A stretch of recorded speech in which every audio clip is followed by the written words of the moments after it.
a-t-elle eu des conséquences pour les femmes souhaitant interrompre une grossesse 50 ans après la publication du manifeste des 343 salopes, 343 femmes ayant avorté illégalement?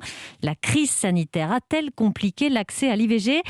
Eh bien, la réponse est plutôt non, Anne Le Gall.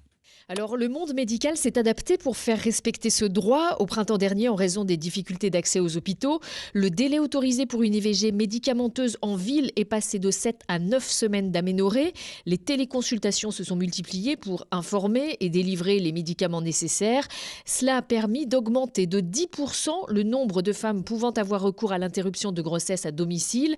Et pour les 2/3 des femmes devant être prises en charge à l'hôpital, explique le professeur Israël Nizan, gynécologue à Strasbourg et représentant du Collège national des gynécologues et obstétriciens français, il y a eu une continuité des soins. Les IVG ont été considérés par toute la profession et par le Collège national des gynécologues obstétriciens comme une urgence. Et il y a des activités chirurgicales qui ont été arrêtées, mais pas les IVG. Et j'ai regardé dans l'endroit où je travaille, la natalité a baissé, mais le nombre d'IVG est resté identique.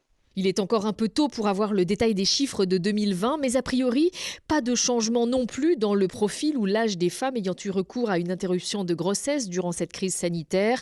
Les femmes âgées de 20 à 30 ans restent les plus concernées. Et hier, dans le journal du dimanche, c'est un nouveau manifeste des 343 qui a été publié. 343 femmes, artistes ou responsables politiques qui réclament l'allongement des délais de recours à l'IVG au-delà de 12 semaines. Le gouvernement regarde ça de près, a dit hier son porte-parole Gabriel Attal.